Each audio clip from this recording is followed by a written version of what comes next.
So the last thing that we're going to talk about today is the binomial theorem. So it is just another way for us to use some kind of formula to expand out a binomial raised to some kind of power. So it's very similar to the idea that we were doing earlier with Pascal's triangle and using the coefficients and being very cognizant about what the powers were that we were choosing. So this is the formal definition that we're going to have. So you're taking some kind of binomial raised to the nth power, and you're going to use the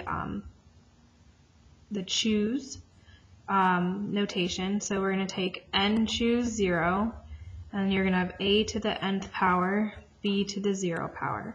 So the first term is always raised to how many things you're choosing from. The second term here is always going to match the one on the right, how many elements you're choosing. And then you're still going to have n choose, and this is changing to 1. The value of a's exponent is going to decrease by 1, and b's value is going to increase, and so on and so on. So this is very similar to what we were doing on the front of the page. We're just doing it in a different way. I don't write this out exactly the same way. I'm going to show you how I do that down here. So if we're going to have a plus 2 to the 6th power, I always write out all of my choose notation.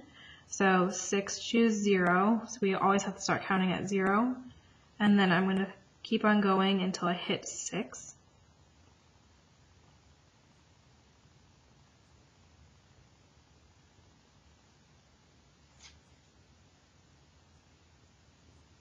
And then I always write my first term and second term that are from the inside of that binomial.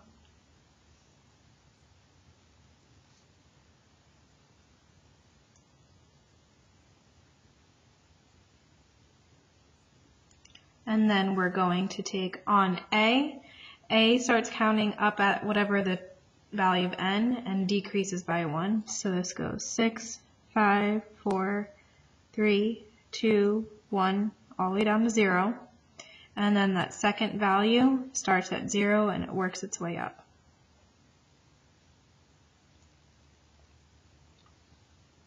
Okay.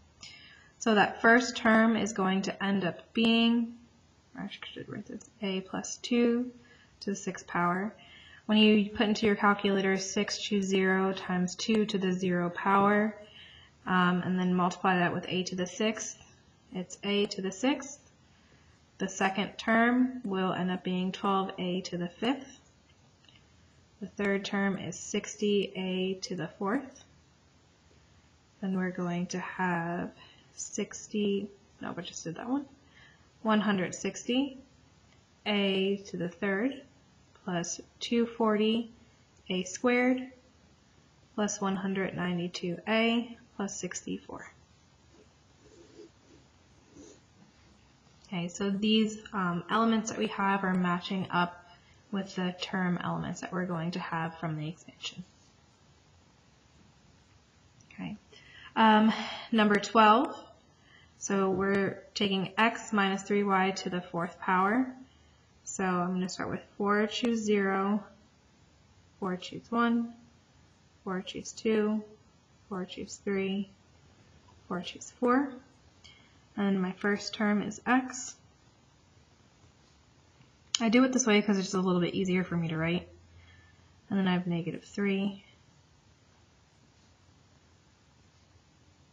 Okay, so the powers on the x start at the value of n, so 4, and it decreases by 1 down to 0.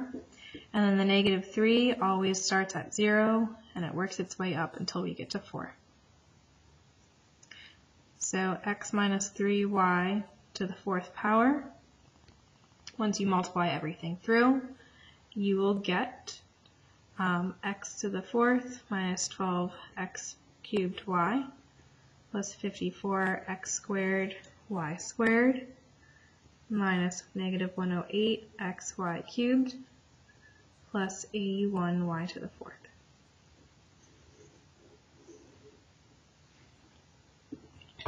Okay, so again, I'm going to have you guys try 13, 14, and 15. So I'm just going to take a pause right now. You take a pause as well, and then I will show you the answers for 13, 14, 15.